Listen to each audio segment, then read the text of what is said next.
하나님의 말씀 마태복음 20장 20절에서 28절까지 보겠습니다.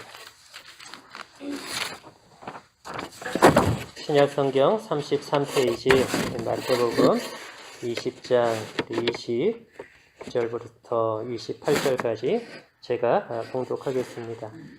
그때 세베대의 아들의 어머니가 그 아들들을 데리고 예수께 와서 절하며 무엇을 구하니 예수께서 이르시되 무엇을 원하느냐 이르되 나의 이 두 아들을 주의 나라에서 하나는 주의 우편에 하나는 주의 좌편에 앉게 명하소서. 예수께서 대답하여 이르시되 너희가 구하는 것을 알지 못하는도다. 내가 마시려는 잔을 너희가 마실 수 있느냐. 그들이 말하되 할 수 있나이다. 이르시되 너희가 과연 내 잔을 마시려니와 내 좌우편에 앉는 것은 내가 주는 것이 아니라 내 아버지께서 누구를 위하여 예비하셨든지 그들이 얻을 것이니라. 열 제자가 듣고 그 두 형제에게 대하여 분이 여기거늘 예수께서 제자들을 불러다가 이르시되 이방인의 집권자들이 그들을 임의로 주관하고 그 고관들이 그들에게 권세를 부리는 줄을 너희가 알거니와 너희 중에는 그렇지 않아야 하나니 너희 중에 누구든지 크고자 하는 자는 너희를 섬기는 자가 되고 너희 중에 누구든지 으뜸이 되고자 하는 자는 너희의 종이 되어야 하리라. 인자가 온 것은 섬김을 받으려 함이 아니라 도리어 섬기려 하고 자기 목숨을 많은 사람의 대속물로 주려 함이니라. 아멘. 우리 예수 그리스도의 삶을 우리 지난 시간부터 우리가 보고 있습니다. 우리 지난 시간에는 예수님의 생애와 그 삶을 통하여서 예수님은 그 공생의 시작과 끝이 하나님의 나라를 전파하고 또 그것을 부탁하는 것으로 끝나는 것을 통하여 그 모든 생애가 하나님의 나라를 이루시고 또 전파하시고 증거하시는 그러한 생애였다 하는 것을 함께 보았습니다. 예수님뿐만 아니라 성부 하나님 그리고 또 성령 하나님도 어떤 이 삼위일체 하나님이 모두가 선교의 하나님이시다 하는 것을 우리가 그것을 통해서 하나님이 우리를 또한 증인으로 하나님이 부르시고 전도라는 방법을 통하여서 우리가 주의 복음을 전하며 하나님의 나라를 또 전파하기를 주님께서 우리를 부르셨다 하는 것들을 함께 살펴보았습니다. 오늘은 이제 예수님의 삶 가운데의 두 번째입니다. 우리 오늘은 종으로서의 섬기는 종으로서의 삶을 사셨던 예수님의 이 삶을 우리가 함께 생각을 해 보겠습니다. 오늘 말씀은 이제 세베대의 두 아들 야고보와 요한입니다. 그 야고보와 요한의 어머니가 이제 예수님께 와서 이제 그 무엇을 구합니다. 구하는 내용이 나의 이 두 아들을 하나는 하나님의 나라에서 주님의 우편에 하나는 주의 좌편에 앉게 하여 주옵소서 하는 그러한 요청을 합니다. 이에 대해서 예수님께서 대답하시기를 그것은 내가 결정하는 것이 아니라 하나님께서 결정하실 것이다 라고 말씀을 합니다. 그리고 이 이야기를 듣고 있던 다른 10명의 제자들이 분이 여겼다 그렇게 성경이 기록을 하고 있습니다. 왜 분이 여겼을까요?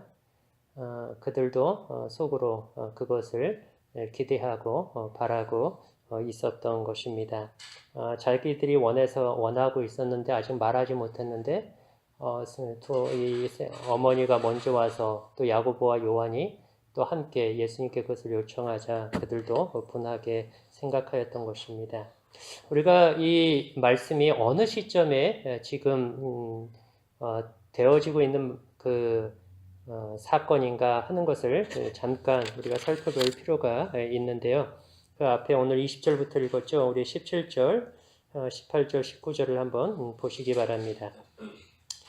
예수께서 예루살렘으로 올라가려 하실 때에 12제자를 따로 데리시고 길에서 이르시되 보라 우리가 예루살렘으로 올라가노니 인자가 대제사장들과 서기관들에게 넘겨짐에 그들이 죽이기로 결의하고 이방인들에게 넘겨주어 그를 조롱하며 채찍질하며 십자가에 못 박게 할 것이나 제3일에 살아나리라. 그때에 하고 이제 20절이 시작을 합니다. 그러니까 이 요구가 어떤 야고보와 요한뿐만 아니라 10 제자가 모두가 또 하나님의 나라에서 자신들이 좌우편에 예수님의 좌우편에 앉는 그런 지위와 권세를 갖기를 요청하고 마음에 품고 있을 때가 어느 때인가? 예수님께서 이제 제자들을 데리고 예루살렘에 올라가시고 계시는 때입니다. 그때 잠시 예루살렘으로 가시다가 길에서 제자들이 이렇게 불러 모아놓고 우리가 지금 예루살렘에 올라간다. 그리고 이제 거기에서 무슨 일이 일어날지를 예수님이 말씀을 하십니다. 인자가 대제사장들과 서기관들에게 넘겨질 것이다. 그리고 그들이 인자를 죽이기로 결의할 것이다. 그래서 이방인들의 손에 이제 빌라도가 그 로마의 손에 이방인들의 손에 인자가 그래서 넘겨지게 될 것이고 그들에게 조롱을 받고 고난을 받고 마침내는 십자가에서 죽음을 당하게 될 것이다. 지금 이 말씀을 제자들이 하고 있는 시점입니다. 그런데 바로 그 시점에 이제 야고보와 요한을 중심으로 해서 모든 제자들이 이제 하나님 나라에서 좌우편에 앉을 그 마음을 그것을 요청하고 그 마음을 품고 있는 것입니다. 그러니까 주님과 제자들의 관심이 제자들은 지금 예수님의 이 하시는 예루살렘 올라가시는 길목상에서 하시는 예수님의 이 말씀의 의미를 깨닫지를 못하고 있는 것입니다. 이제 예루살렘으로 올라가면 제자들은 어떤 기대가 있냐면 이제 예수님이 올라가신다. 우리 이 예수님이 어떤 분이신지 제자들은 알아요. 하나님의 아들이시다. 이분은 많은 병자를 고치셨습니다. 무리를 걸으셨고 파도를 잔잔하게 하셨고 귀신을 내어주시고 많은 능력과 권세를 보았습니다. 이제 예수님이 예루살렘에 입성하십니다. 그러면 이 제자들의 마음속에는 이제 예수님이 예루살렘에 들어가시면 너희는 다 죽었다 이겁니다. 이제 모든 이방인들과 모든 악한 세력들은 다 예수님이 그의 하늘의 권세와 능력으로 다 멸하실 것이고 이 땅에 새로운 나라를 하나님이 건설하실 것이다. 그거를 생각하고 있습니다.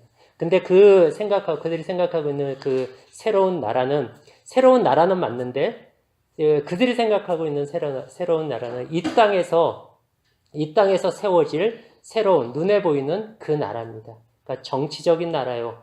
로마를 모두 물리치고 그것들을 땅에 모든 하나님을 알지 못하는 사람들을 다 멸하시며 그것들을 제거하시고 이 땅에 하나님을 아는 것들을 충만하게 하셔서 이 땅에 새로운 하나님의 나라 통치가 눈에 보이는 그런 국가적인 통치로 이루어질 그 눈에 보이는 나라를 기대하고 있는 것입니다. 그러면 그렇게 되면 누가 예수님 다음으로 그 좌우편에 앉아서 그 예수님 다음에 가는 그 지위와 권세를 누가 가질 것인가 하는 것들이 이제 제자들 마음속에도 이제 중요한 이슈거리가 되는 것입니다. 그래서 이들의 예수님에게 이것들을 지금 요청하고 있고 야고보와 요한보다 한 발 늦은 이 다른 열제자는 내가 먼저 말하지 못한 것으로 인하여서 분이 여기고 있는 것입니다. 동상이몽이죠. 예수님은 같은 나라입니다. 예수님도 하나님의 나라를 지금 생각하고 계세요. 그것을 하나님의 나라를 이루시기 위해서 예루살렘으로 가십니다. 제자들도 하나님의 나라가 이루어질 줄 알아요. 같은입니다. 같은. 근데 그 나라가 다른 거예요. 그 관심 분야가 어떻게 일어나 이것이 다른 것입니다. 근데 제자들은 세상의 나라를 기대하고 있고 예수님은 영적인 나라를 기대하고 있는 것입니다. 그래서 이러한 그런 마음을 품고 있는 그러한 제자들을 예수님이 가까이 예수님께서 부르십니다. 그리고 이렇게 말씀합니다. 25절에 예수께서 제자들을 불러다가 이르시되 이방인의 집권자들이 그들을 임의로 주관하고 그 고관들이 그들에게 권세를 부리는 줄을 너희가 알거니와 너희 중에는 그렇지 않아야 하나니 너희 중에 누구든지 크고자 하는 자는 너희를 섬기는 자가 되고 너희 중에 누구든지 으뜸이 되고자 하는 자는 너희의 종이 되어야 하리라. 인자가 온 곳은 섬김을 받으려 함이 아니라 도리어 섬기려 하고 자기 목숨을 받는 사람의 대속물로 주려 함이라. 이방인의 집권자들, 권세자들은 자기 임의로 주관한다. 그럽니다. 자기 하고 싶은 대로 그 권세를 휘두릅니다. 자기의 이익과 자기의 편의를 도모하기 위해서 자기의 힘을 사용합니다.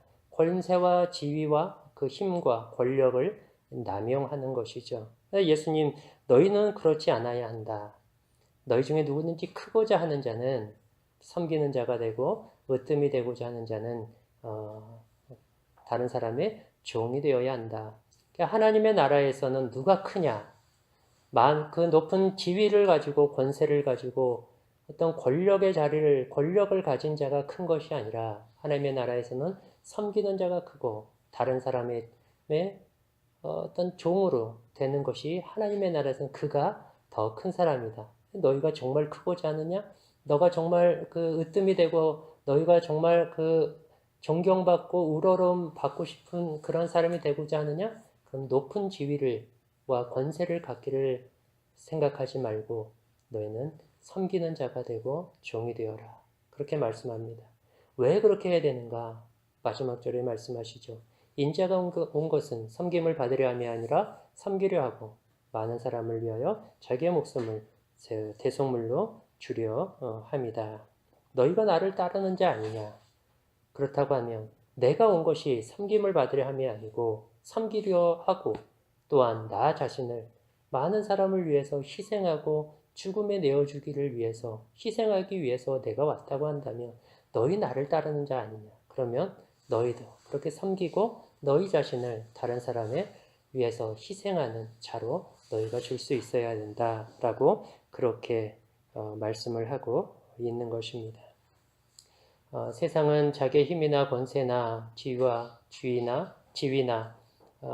그 어떤 자기의 그 권력을 다른 사람의 위에 군림하고 지배하고 억압하고 압제하는 그런 것으로 사용을 합니다. 철저히 자기의 이익과 또 목적을 위해 그 권세를 부리죠. 그래서 세상에서 어떤 높은 지위에 올라가려고 하는 사람들은 본래에 그것이 담겨져 있는 것은 봉사하는 것이요, 국민을 섬기는 것이요, 백성을 유익하게 하는 것인데 우리가 보듯이 이 세상의 권력을 가진 사람들은 그것을 백성을 그렇게 생각하지 않습니다. 한국의 어느 분이 얘기했던 것처럼 국민을 개로 여기고 먹을 것만 적당하게 주면 해서 잠잠케 하면 그리고 자기의 어떤 이익과 기득권을 유지하는 그런 것이 그들이 가지고 있는 그것이 세상이 가지고 있는 지위와 권세와 권력에 대한 그러한 이해입니다. 그러나 그래서 갑질하는 이유들도 우리가 보면 왜 갑질합니까? 왜 어떤 그 샵에 가서 어떤 스토어에 가서 왜 우리가 어떤 그 주민에서 아파트에서 왜 우리가 다른 사람들을 갑질하며 자기의 그런 힘을 과시를 합니까? 남보다 내가 위에 있음을 그런 식으로 나타내고 증명하고 드러내는 것이죠. 세상은 그렇게밖에는 자신의 지위와 권세를 사용할 줄 모릅니다. 그러나 온전한 그리스도인들은 예수님을 따르는 온전한 주의 사람들은 오늘 우리 주님이 말씀하시는 것과 같이 주님께서 하셨듯이 섬기는 종이 되어야 합니다. 왜냐하면 예수님께서 섬기는 종으로 오셨고 또 그렇고 그런 삶을 예수님께서 사셨기 때문입니다. 우리 빌립보서 2장 5절을 한번 보도록 하겠습니다. 빌립보서 2장 5절입니다.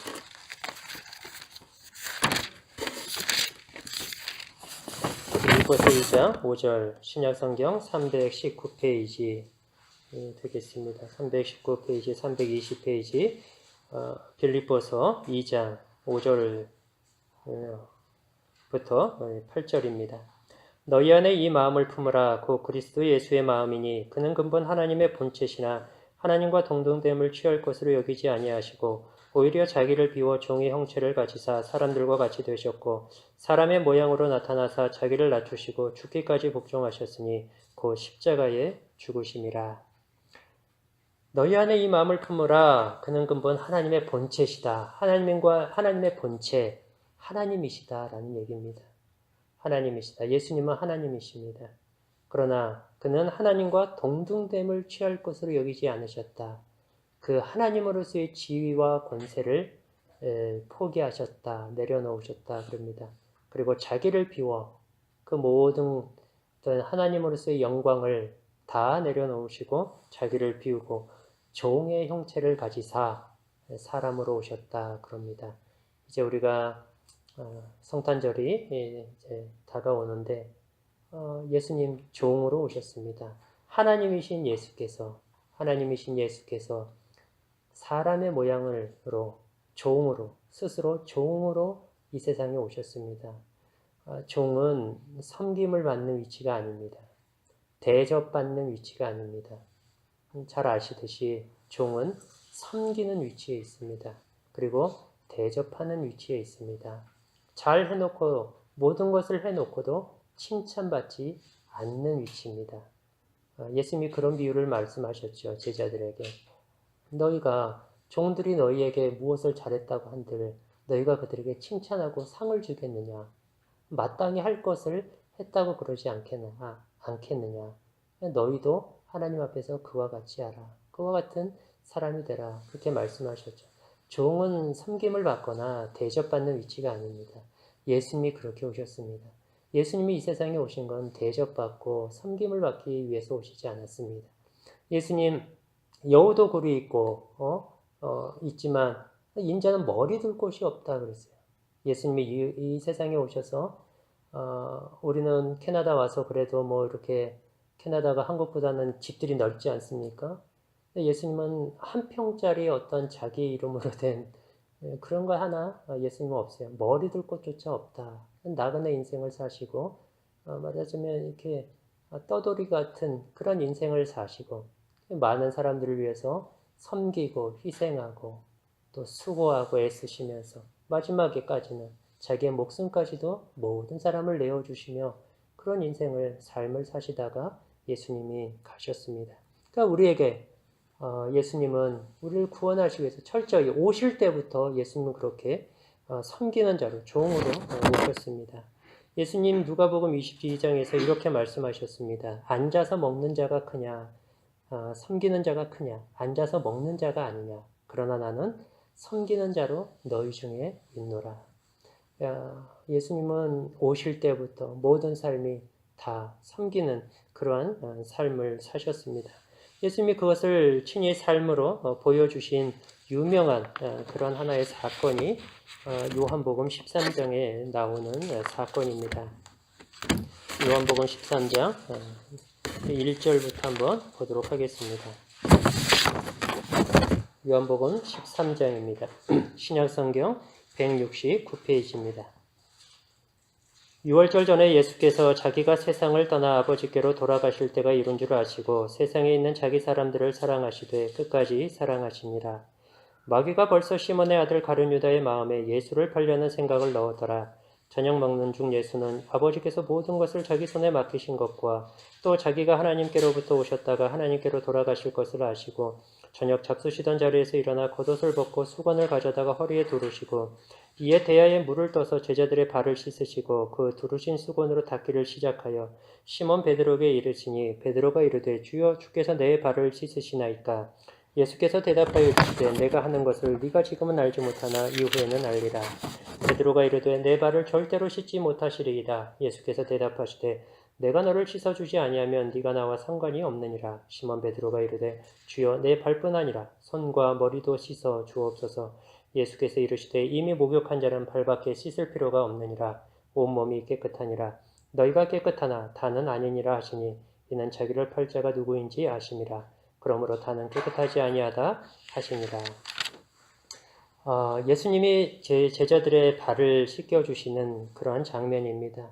이 사건에서 우리가 먼저 알아야 할 것은 이 사건은 예수님이 어떠한 분이심을 설명하기 위한 사건이다 하는 것을 먼저 우리가 염두에 두어야 합니다.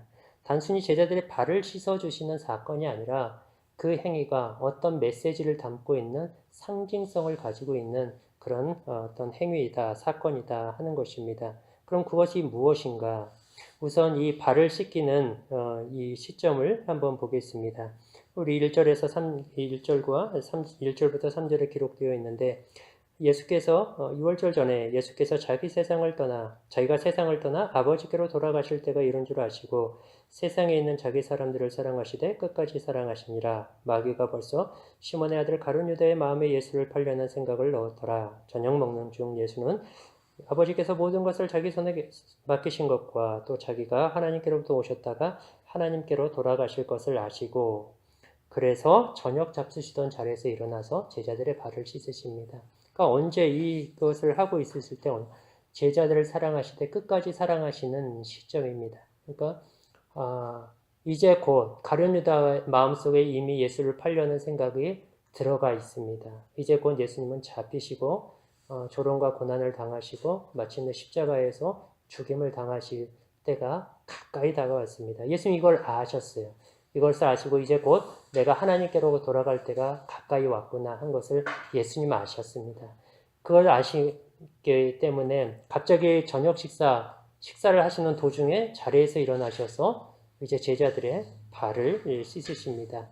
그래서 이 사건은 예수님이 제자를 1절에 기록하고 있듯이 예수님께서 제자들을 사랑하시되 어떻게 끝까지 사랑하셨는가 하는 것을 상징 있는 이러한 행동으로 그것을 먼저 말씀을 하고 우리에게 보여주고 있습니다.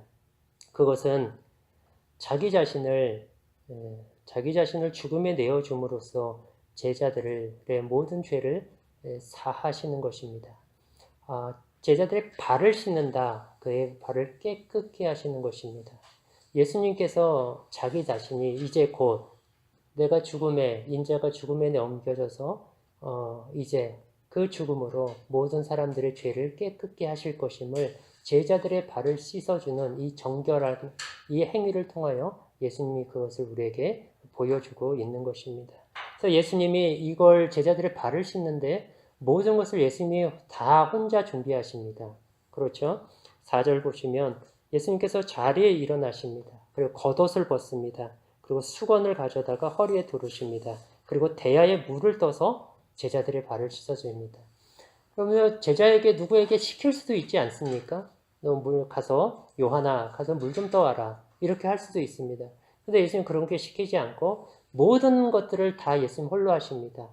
수건을 가지시고 물을 떠다가 홀로 앉으셔서 제자들의 발을 씻어주십니다. 제자들의 도움이나 제자들의 어떤 것들과 하나 여기에서 하나도 협조하지 않습니다. 그들의 도움을 예수님께서 요청하지 않습니다. 이것은 무엇을 의미하는 것일까요? 죄 씻음, 죄 사함.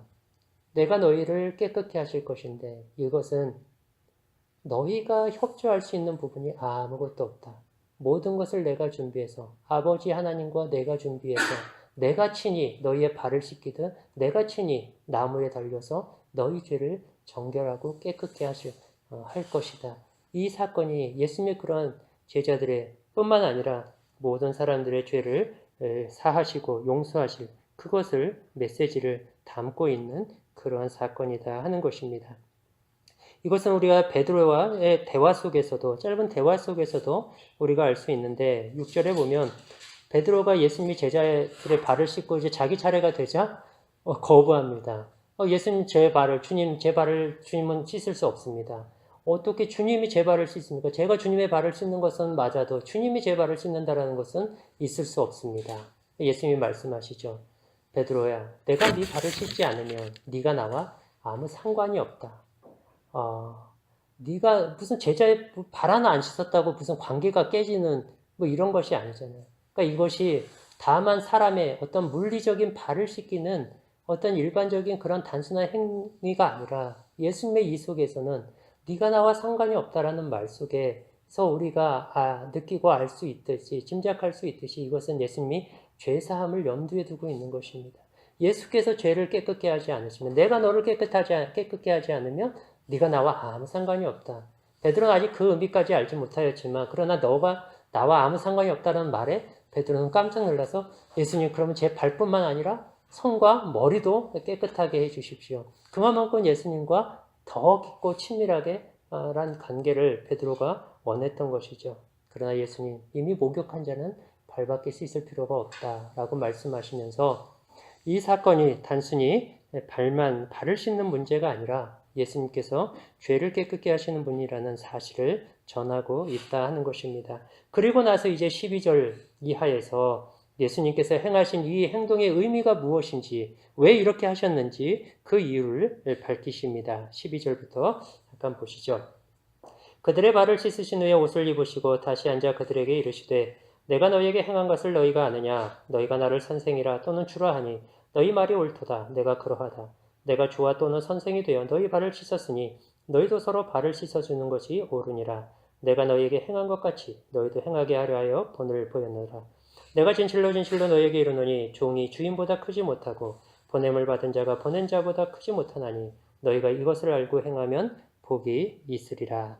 예수님께서 이렇게 하신 이유가 내가 너희에게 행한 것 같이 너희도 행하게 하려고 내가 이렇게 행했다. 14절에 내가 주와 선생이 되어 너희 발을 씻었으니 너희도 서로 발을 씻어 주라 그럽니다. 종이 주인보다 크지 못하고 보냄을 받은 자가 보낸 자보다 크지 못합니다. 내가 주와 선생이 돼서 섬김을 받고 대접을 받는 위치에서 내가 너희를 용서하고 너희를 섬겼듯이 너희도 서로를 용서하고 너희가 서로를 섬기는 자가 되라 하는 그런 메시지를 이곳에서 우리에게 전하여 주고 있는 것입니다. 우리가 본받아야 할 주님의 두 번째의 삶의 모습은 섬기는 종으로서의 삶입니다. 신자는 저와 여러분은 섬기는 자로 섬기는 종으로 부르심을 받은 사람들입니다. 우리는 위대함으로 부름을 받은 것이 아니라 섬기도록 부름을 받은 사람이라는 것을 기억하셔야 합니다. 우리는 다시 한번 말씀을 드립니다. 우리는 위대함으로 부름을 받지 않았습니다. 우리가 얼마만큼 부하고 얼마만큼 세상에서 성공하고 얼마나 그 높은 지위와 명예와 권세를 가지느냐 이런 것을 우리는 부름받지 않았다는 것입니다. 꼬리가 아니라 머리가 되도록 하나님은 우리를 부르지 않으셨습니다. 제자들은 그렇게 오해를 했죠. 그래서 하나님 나라에서 저를 하나님 우편에, 하나님 좌편에 앉게 해주십시오. 제자들은 그렇게 생각을 했습니다. 그러나 예수님은 제자들을 그렇게 부르지 않으셨습니다. 11제자를 가룟유다는 예수님 배신하였으니까 11제자를 예수님은 섬기도록 부름을 받았습니다. 아까 우리가 마태복음에서 보았듯이 예수님 베드로하고 요한에게 질문하죠. 너희가 내가 마시는 잔을 마실 수 있겠느냐? 그들 조금의 주저함도 없이 할 수 있습니다. 라고 얘기합니다. 예수님이 내가 마시려는 잔이 무엇이죠? 십자가입니다. 십자가의 죽음입니다. 그걸 이 사람들 야고보와 요한은 염두하고 모르고 있습니다. 그래서 쉽게 얘기합니다. 그러나 참 놀랍게도 그들은 그들의 고백대로 살았습니다. 야고보는 최초로 순교를 당하게 됩니다. 최초로 죽음으로 그의 믿음 가운데 예수님을 따르다가 최초로 순교한 사람이 야고보입니다. 요한 역시도 나중에 저 반모섬 거기에서 유배 생활을 하다가 거기서 하나님이 환상 중에 요한계시록을 쓰게 하시죠. 그리고 나서 그도 이제 그 믿음 가운데 주님을 따르다가 생을 마정했고 모든 제자들이 다 예수님이 마시는 잔을 예수님이 십자가에서 고난당하시고 죽으심과 같이 그들이 다 주님을 따라가는 그런 삶을 살다가 이 세상에서 마쳤습니다. 그때 당시에 그들은 그 의미로 내가 할 수 있습니다 라고 고백한 것은 아니지만 그러나 그들이 고백한 대로 그들은 그러한 삶을 살게 되었습니다. 예수님이 제자들을 부르신 것은 좌우편에 앉도록 위대해지도록 세상에서 어떤 그 부귀영화와 지위와 권세를 누리는 위치로 그들을 부르신 것이 아니라 하나님은 예수님처럼 사는 삶을 살도록 예수님이 제자로 부르셨다는 것입니다. 보냄받은 자가 보낸 자보다 크지 않고 종이 주인보다 크지 않습니다. 저와 여러분이 우리 주님보다 크지 않습니다. 우리 주님이 섬기는 자로, 고난당하는 자로, 그리고 자기를 희생하는 삶으로 우리 주님이 살아가셨다면 동일하게 우리를 그 자리로 부르고 계시다는 것입니다. 우리는 우리 신앙에 대해서 진지하게 생각을 해야 합니다. 우리의 신앙이 과연 하나님이 우리를 어디로 부르고 계시는가? 우리는 우리의 신앙을 무엇을 목표로 삼고 있는가? 나는 예수님을 믿는다는 것을 무엇으로 이해하고 있는가? 신앙생활이라고 하는 것을 나는 어떻게 생각하고 있는가? 나의 신앙생활은 내가 예수를 믿고 예수를 따르는 것은 도대체 이 세상에서 나는 어떤 것을 방향과 목표로 삼고 있는가 하는 것들을 여러분이 주님 앞에서 하나님 말씀 앞에서 진지하게 여러분 자신을 돌아보셔야 하고 말씀 앞에서 여러분의 신앙을 점검하셔야 되고 여러분의 신앙과 삶이 어떤 방향과 무엇을 목표로 해야 되는지를 정확하게 잡으셔야 합니다. 그렇지 않으면 우리는 다른 사람이 일반적으로 여기는 종교 속에서 그들이 어떤 이 땅에서의 삶의 어떤 부귀영화를 구하듯이 우리의 신앙도 거기에서 다른 종교들과 다른 종교의 그를 가지고 살아가는 그 사람들과 별반 다를 바 없는 동일한 그런 것이 되고 말 것입니다. 그러나 하나님은 우리를 그렇게 부르지 않았다 하는 것입니다. 우리는 하나님을 알아야 되고 우리는 하나님의 뜻을 알아야 합니다. 왜냐하면 우리의 인생과 삶은 오직 그 하나님 안에서만 그것의 참된 의미와 목적을 우리는 알 수 있기 때문입니다. 성경에서 말하는 신앙생활의 참 목적은 세속적인 가치에 있지 않습니다. 성경이 말하는 신앙생활은 예수님 믿고 하나님 나라의 백성으로 그 나라를 준비하며 이 땅을 사는 것에 있습니다. 물론 그것은 흰옷을 입고 저 산속에 가서 공동체 생활하는 것은 아닙니다. 그런 식으로 하나님이 우리를 불러내지 않으셨습니다. 그런 식으로 준비하는 것을 이야기하지 않습니다.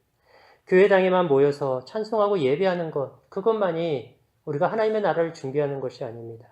이 땅에서 하나님의 나라의 가치를 가지고 그러한 어떤 그 인생관과 삶관을 가지고 이 땅을 이렇게 살아가는 것, 그것이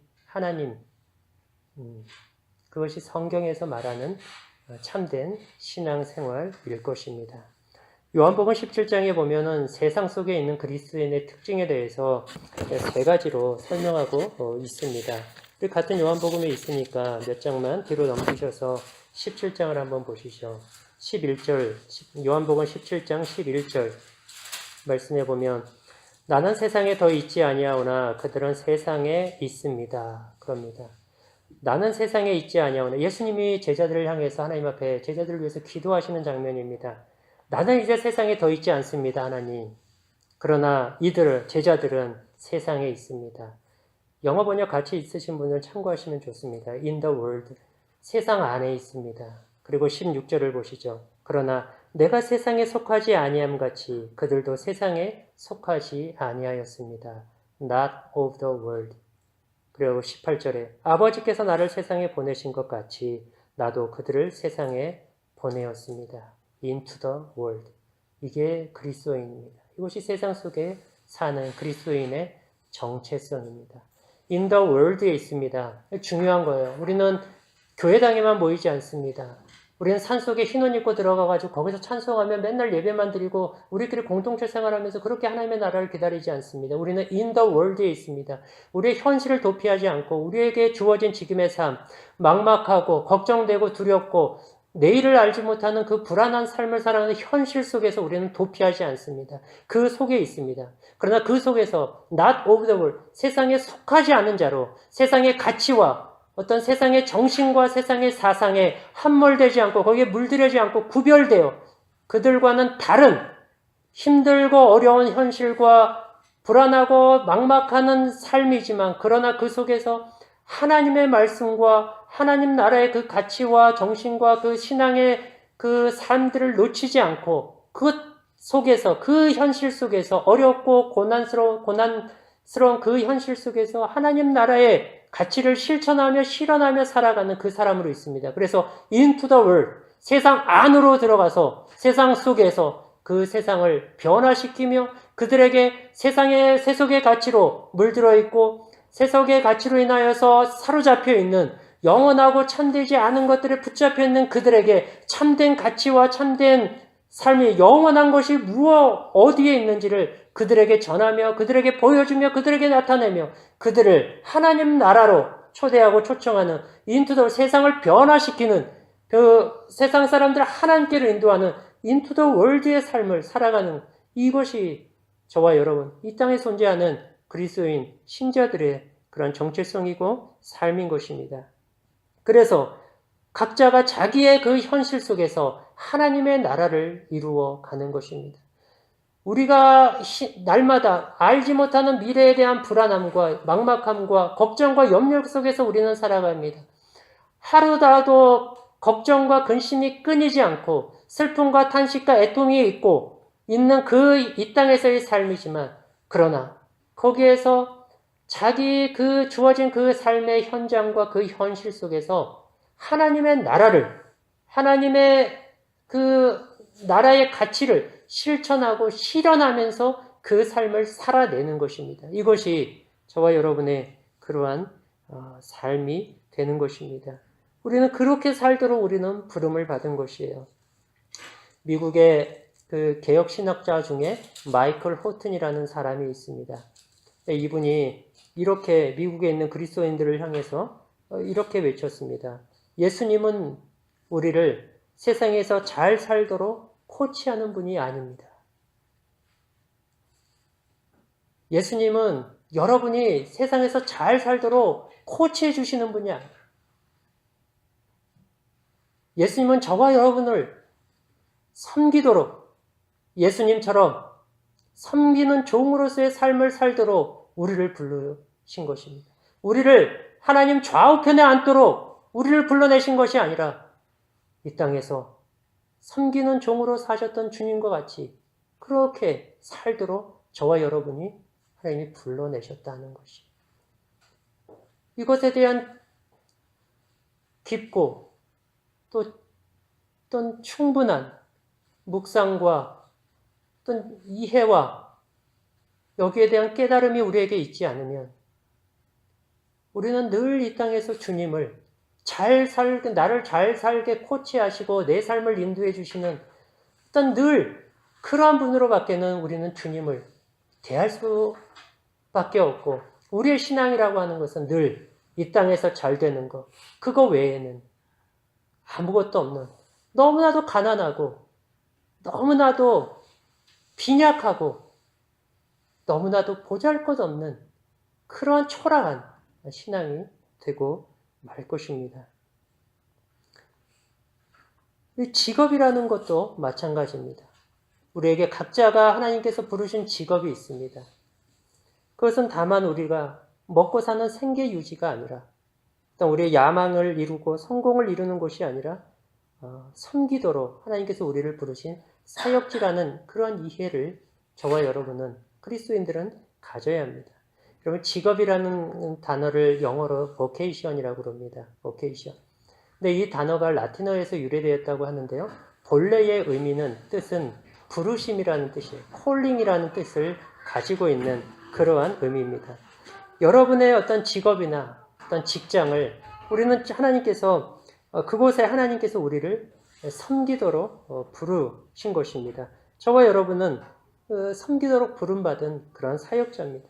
사역자라는 말을 다만 목사와 선교사들에게만 쓰는 것이 아니라 여러분 모두가 다 사역자입니다. 아멘입니까?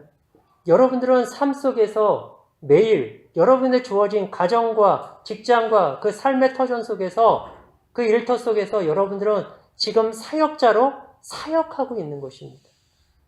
그것이 그리스도인들의 일에 대한 직업에 대한 그리스도의 직업관입니다. 그게 일터관이에요. 그 헬라어로 보면은 그 말씀 사역 이런 말을 디아코니아 그럽니다. 그런데 굳이 하는 사역이 있어요. 사도행전에 보면은 6장에 보면 헬라파 사람과 히브리파 사람들이 서로 굳이 하는 일 때문에 여인들이 다투는 일들이 있습니다. 그러면서 이제 사도들이 말씀과 기도하는 것 외에 우리가 굳이 하는 것에 하는 것이 합당하지 않으니 이것은 다른 사람들에게 맡기고 우리는 말씀과 기도에 힘써야겠다 할 때, 그런데 이 말씀 사역이 디아코니아인데요. 이 구제 사역 있잖아요. 그래서 7 집사를 세우지 않습니까? 근데 거기 구제 사역을 뭐라고 표현하고 있냐면 디아코네인 그렇게 표현합니다. 디아코니아, 디아코네인 같은 단어예요. 같은 단어입니다. 그러니까 말씀 사역하는 거, 목사만 사역하고 있는 것이 아니라 구제하고 가정에서 돌보고 자녀들을 돌보고 직장에서 일터에서 일하고 하는 이 모든 것들이 다 뭐라는 거예요? 사역이라는 거예요. 우리는 모두가 다 사역자입니다. 여러분들의 일상에서 지금 사역하고 있는 거예요. 그 나라에서 하나님의 나라를 이루고 있는 것입니다.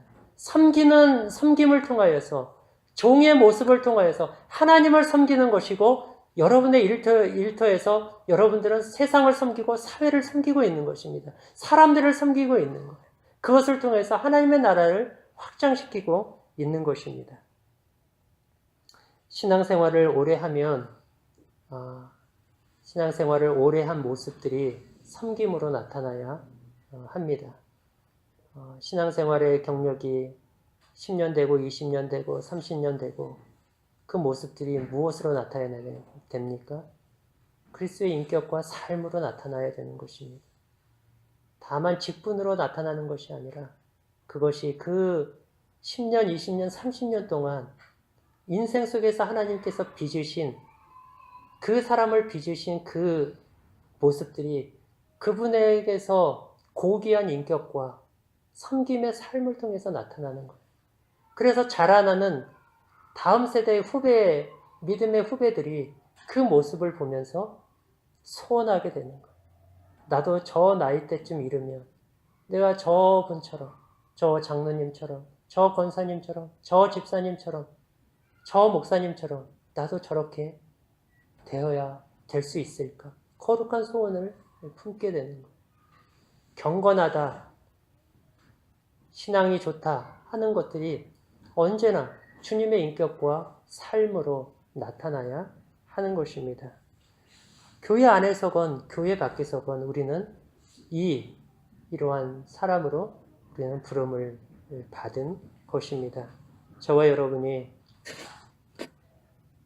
어떠한 인생으로 예수님께서 우리를 부르시고 우리의 신앙과 우리의 삶이 우리가 무엇을 향해야 되는지 우리는 이제 지난 6주 동안에 거쳐서 우리는 예수 그리스도의 인격과 삶을 보았어요. 하나님께서 우리를 구원하시는 것은 여러분 이거는 이제 구원 이후의 삶을 우리가 다루고 있는 것입니다. 왜냐하면 이미 우리는 예수님께서 구원하셔서 교회 안으로 불러주셨기 때문에 그럼 우리의 신앙생활은 어떻게 되어가느냐 하는 것들을 본 거예요. 근데 우리가 골로새서 1장에서 보았듯이 우리가 그를 전파하고 그를 각 사람을 권하고 모든 지혜로 각 사람을 가르치면 각 사람을 그리스도 안에서 완전한 자로 세우려 합니다. 그리스도의 완전한 자로 세운다는 게 무슨 말인가? 그건 예수님의 인격과 삶을 닮아가는 것이다. 예수님의 인격과 삶이 무엇인가? 그래서 우리는 예수님의 인격이 은혜와 진리이며 전적 위탁의 삶입니다.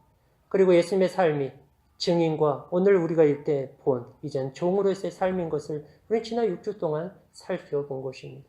우리의 신앙의 목표와 방향이 어디로 가야 될지를 우리는 분명하게 이 말씀들을 통해서 생각하고 이것들을 깊이 묵상하고 여러분의 것으로 삼아야 될 것입니다. 그리고 이제 새해부터는 우리가 이러한 삶이 되기 위해서 우리는 어떻게 해 나가야 될 것인지를 기도하며 우리 같이 그 길들을 우리는 이제 그것을 향해서 목표와 방향을 향해서 우리는 신앙의 여정을 믿음의 경지를 지속해 가야 하는 것입니다. 오늘 특별히 예수님의 삶을 섬기는 종으로서의 삶을 우리가 보았습니다. 우리가 어디로 부름을 받고 있는가? 우리는 위대함으로 하나님 좌우편에 앉는 자로 부름을 받은 것이 아니라 섬기는 자로 부름을 받았다라는 것을 기억하시고 저와 여러분들이 우리의 신앙과 우리의 어떤 삶이 어떠해야 되는지를 이 말씀 앞에서 다시 한번 확인하시고 주님과 같이 섬김의 삶을 살아가는 그런 은혜가 저와 여러분들 가운데 있기를 바랍니다.